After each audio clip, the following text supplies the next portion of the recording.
Our stories are brilliant. We are resilient. Our stories are brilliant. We are resilient. Hi there, friends. Welcome back to Resilient with Jen Chambers, where we dive into the real stuff, stories of grit, growth, and the guts it takes to live a life that's a little braver than yesterday. I'm Jen, and today we're talking about fear. Not the run from a bear kind of fear, but the quieter, sneakier kind of fear. The kind that whispers, "Who do you think you are?" when you're about to hit send on that email. The kind that says, "Who do you think you are to speak on that stage?" Or who do you think you are to say yes to something big and wild and maybe a little messy? Today's episode is called Doing the Thing That Scares You, because sometimes that's where the magic lives. And I'm apologizing in advance. I wasn't able to speak in my episode last week because I had lost my voice from having an infection. But today you get me all raspy because I'm showing up anyway. So, to start today, we're going to talk about the TEDx leap, my story of fear and permission. So let's get into it. A few years ago, I don't know, more like 8 years ago, maybe 10, I had an idea. It started with this tiny, spark-sized little tiny mini idea. What if my town had a TEDx event? A real one, with local voices and big ideas and people gathering to dream and to connect. I started watching TEDx talks after I watched my first one with Amanda Palmer. Her TEDx talk is one of my very favorites. And I thought, I see all these TEDx's, smaller local events. Why not me? But then the fear part kicked in. Because I didn't have a blueprint. I didn't have a team. I didn't have any funding. I didn't even have permission to do it yet, or a license. I really wanted it. And I was one person with one idea. But I did it anyway. There was a million reasons not to, right? Fear said, you have no idea what you're doing. And fear was a little right, but something louder. It was curiosity, maybe. Something in me said do it anyway. So I filled out the TEDx application, and I waited. I asked people that I admired in lots and lots of different kinds of absolutely different careers and all different kinds of genres. I just admired them, and I thought they were doing something interesting. And to me, it was important to have female-identified voices, because that's something I write about a lot, and it's on always underserved audience. Some people said yes. Some people ghosted me, but I kept going. And when the day came and I finally got the permission from the TEDx people, I thought, this is what it looks like. I'm living outside my comfort zone. I could see myself on stage announcing everyone. And it happened. It was one of the most amazing and scary things that I've ever done. And I did it not because I wasn't scared, but because I was scared. But I thought it would be really interesting. And I was really curious. And I showed up anyway. It turned out to be so cool. When I recorded it, when we had this was a time when recording equipment was super expensive. This was right before smartphones were a big thing. So I had to hustle to buy actual recording equipment, like cameras and things. And I had to get donations for all the food and drinks. And I had to find a venue, all the things that I had never done before. I literally had no idea. I picked the name TEDx Vanita Women because it was aimed at women and female-identified people. and my name was accepted. That's part of the whole thing. You have to have your name accepted by the TEDx people, and you have to do things by their standards, which makes sense, completely appropriate. And it was a lot. It was a lot. In retrospect, it makes a lot of sense that most people who do this, they put on their own TEDx and they have a panel and a whole lot of people to help. I did have a lot of help, especially from the venue and people to help run the show the day of. And of course, in all the people who spoke, nobody got paid to do their talks. I also got around having to pay for any speakers' travel, luckily, because it was a local event and only local people came to speak. That was part of the point, though. I wanted to feature the breadth and talent of the people who lived in my area. I had all kinds of people, a female comedian who is absolutely wonderful. Her name's Leanne Joshua. A woman who talked about biology and who's a writer who writes about the biology of our area. I had a woman who talked about the wine industry and the vineyard that she owned. I had a female pastor, Ailey Lowry, who came and spoke. Excuse me. I also had my friend Beth Robinson, who is an international art conservator and an educator about grief. We had so many different points of view. It was so cool. The event was super awesome. We even had 2 local schools come in and bring girls from grades 4 to 12 to come watch. All these amazing women spoke and shared their incredible, vast amounts of knowledge.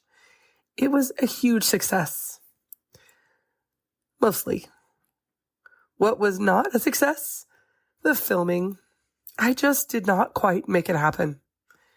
That's a downside to trying to be in charge of everything and also being a perfectionist. Some things just fell off because I was also the MC. So I just didn't, the filming didn't happen. And I really, really regret that. These incredible women's work only existed on that day. And I'm so sorry that I couldn't preserve it for posterity. So now the event and the people who spoke are listed on the TEDx international site, but not all the talks exist in perpetuity because I kind of screwed that part up.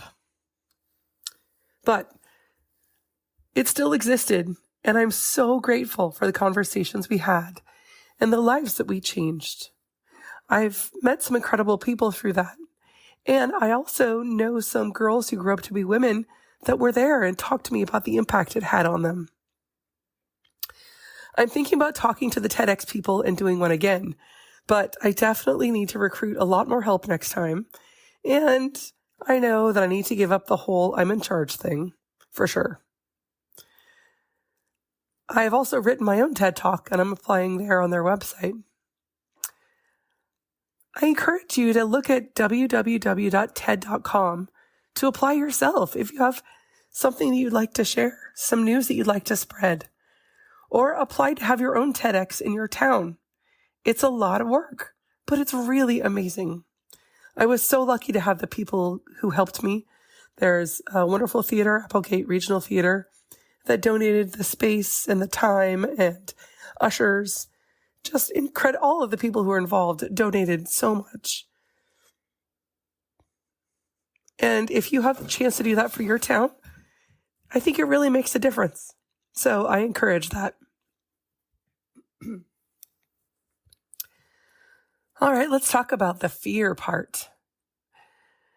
There's this quote from the book, The Subtle Art of Not Giving an F by Mark Manson. I would say the whole word, but this is a family show. It hits hard. That whole book really does. But the quote is, who you are is defined by what you're willing to struggle for. And that includes fear, right? We're so often waiting to not be scared before we do the thing. But courage isn't about erasing the fear. It's about acting in spite of the fear. I mean, when are you going to not be afraid of the thing, really? Come on. Even the most confident person has to take a breath sometimes before they're doing the thing that's scary. In fact, studies show that people who take calculated risks and push their boundaries little by little experience increased confidence and reduced anxiety and more life satisfaction. The American Psychological Association talks about something called exposure therapy, which I'm sure you're familiar with, but outside of clinical settings, it really just means doing the thing you're afraid of until it loses its power. You know, the person who just keeps jumping out of airplanes until they're not afraid of it. I guess that's not me, but somebody can be like that. Let's get nerdy for just a sec. Neuroscientists say that when we confront these fears, our amygdala, the fear center of your brain, literally begins to quiet down. That means that your courage isn't just emotional, it's biological. You can literally rewire your fear response. You make your brain more malleable. You create those new pathways. I'm all about the new pathways. It's kind of the way I have to be. And also, you boost your confidence because you know that you can do things you didn't before. And expanding that comfort zone just keeps getting better. I found this study as well. A 2018 study in psychological science found out that individuals who embrace challenges and discomfort reported higher levels of personal growth. It's pretty wild, right? Like you have it in your own hands. All right, you're in good company. Let's talk about fear and fame. You know who else gets scared? Everyone. Everyone. Maya Angelou once said, "I've written 11 books, but each time I think, they're going to find me out now." Even Beyonce has talked about the ritual she does before performances to transform her nerves into energy. I mean, Beyonce. And Eleanor Roosevelt, who basically wrote the book on doing scary things, she once said, "Do one thing every day that scares you." That's a really often misquoted quote, but I try to keep it in mind. For me, the scary thing is a moving target, and I imagine for most of us it is. I mean, asking people to come be on this podcast is scary. Submitting manuscripts is terrifying, and I do it all the time.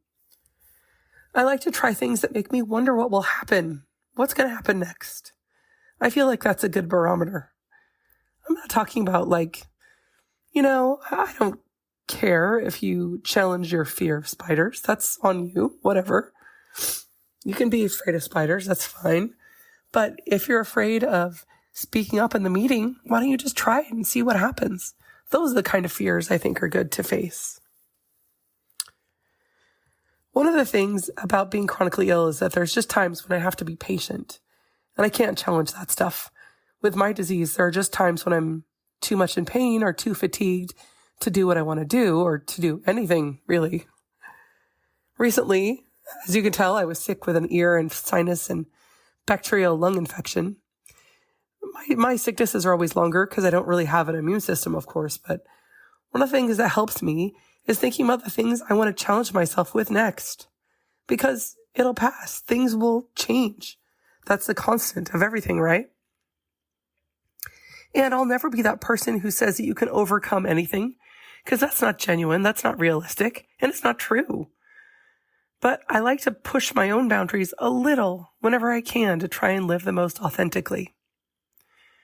Besides, fear doesn't mean that you're unqualified. It just means that you're stretching. I love that idea. You're just stretching. This episode is sponsored by A Beautiful Fix, a soul-stirring podcast from Tracy Hill. After leaving her Fortune 500 career, Tracy now guides women back to themselves through powerful conversations, human design insights, and transformative retreats. Her free guide, Finding Your Beautiful Fix, simple shifts to rediscovering your inner power, is the perfect starting point if you're ready to feel more aligned, grounded, and connected to who you really are. Check out the podcast, A Beautiful Fix, on most major platforms, and grab the guide at abeautifulfix.com. Okay, let's slow it down with a short meditation about doing things that scare you. This is called meeting the fear. Take a deep breath in and out. In And now blow it all the way out. Now get back to a regular breathing pattern. Let's imagine yourself standing on the edge of something new. Maybe it's stage. Maybe it's getting ready to have that conversation. Maybe you're sitting in front of a page that's waiting to be written. I want you to really think down and feel the nerves in your body as you imagine yourself there. Really put yourself in that place. Remember that feeling, because that quickened heartbeat, your breath that might be coming a little bit faster now, that's your spirit saying that this matters, that what you want to do is important. Say to yourself gently, I am allowed to be scared, and I'm allowed to move forward anyway. I am allowed to be scared, and I am allowed to move forward anyway. Now breathe that in. Let the fear be there, but not in charge. It's almost like the fear is a separate part of yourself. Now picture yourself doing the thing. Not doing the thing perfectly, not saying every word of the speech that you want to say exactly right, but just doing it. Imagine the pride you're going to feel on the other side, the spark that says, I did it and it was important. Imagine how that's going to feel. Hold on to that. Really breathe into it and let it kind of fill your mind and your consciousness, that sense of pride. Breathe into that for another breath or two. How does it feel? You're on the other side of that. When you're ready, come back to the room. I really like thinking about actually doing the thing and imagining yourself, putting yourself in the space of doing the thing that scares you. It's almost like a rehearsal, right? And the more clearly you can visualize yourself there, the more likely it is that that's actually going to happen. So I encourage you to do that meditation once a week or so and think about exactly where you want to be and how you're going to be once you do the thing that you really want. All right, now we're going to do a short writing exercise. You can save this, press pause, get out your notes app or your journal. I have a prompt for you about your brave thing. Okay, you can write this down or record it. What's one thing that I want to do that scares me? And what's the smallest first step I can take toward it? I want you not to judge the answer. Whether you're writing it down or talking it out, just let it come, big or small. It might be starting a business. It might be speaking the thing that's really true for you. It might be asking for help or a raise. What did your deepest mind tell you that you might want to do? When you were doing that meditation, what were you doing? And digging down, what can you do right now just to begin that journey? If you want to start a business, buy the domain website. If you want to go to school, look up the school's requirements on the internet, whatever it is. I'd really love it if you guys would write it down. And hey, email it to me if you want someone to be accountable to or to cheer you on. I'm serious. Accountability can be magic. I have a group that I meet with weekly. It's incredibly important. We talk about our wins and we cheer each other on, but we also tell each other about the things that we're going to accomplish and how we're going to do that. And it helps so much. So if you want to email it to me, it's resilient.pod.mail@gmail.com. resilient.pod.mail@gmail.com. I'm very excited to see what you're going to do. Okay, let's wrap it up here. Here's the truth. Fear isn't a stop sign. Fear is a spotlight. It points to the things that matter to us. And again, it's not like I'm afraid of spiders, because obviously spiders do not matter to me. The fear isn't something that disqualifies you. It just means you're stretching and you're feeling it out, and you're going to get there. Fear points to the things that matter. The world doesn't need perfect. Do the things that matter. Start today. The world needs you showing up brave and human and real. Just that first step can be so inspirational. And it can really spur you to do more of the things that make you feel good and the things that make you feel more important and real. Thank you so much for hanging out with me today on Resilient. If this episode sparked something in you, please share it with a friend who might need a little nudge. And if you've got a TEDx-sized dream or a bigger dream, consider this your permission slip. As always, please rate and review. As I say, share if you can. It really helps the show. And until next time, stay bold, stay curious, and as always, stay resilient.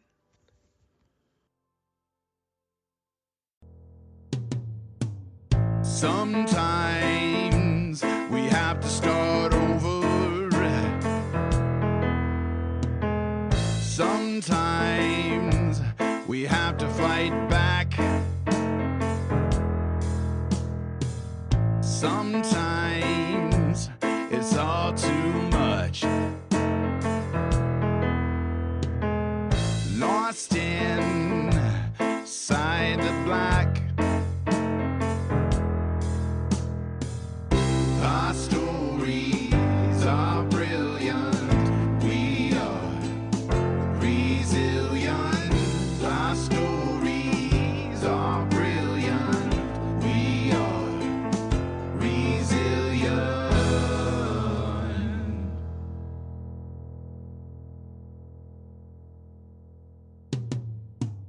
Sometimes we need to lift the voices of those who've overcome and expose the ones that made the choices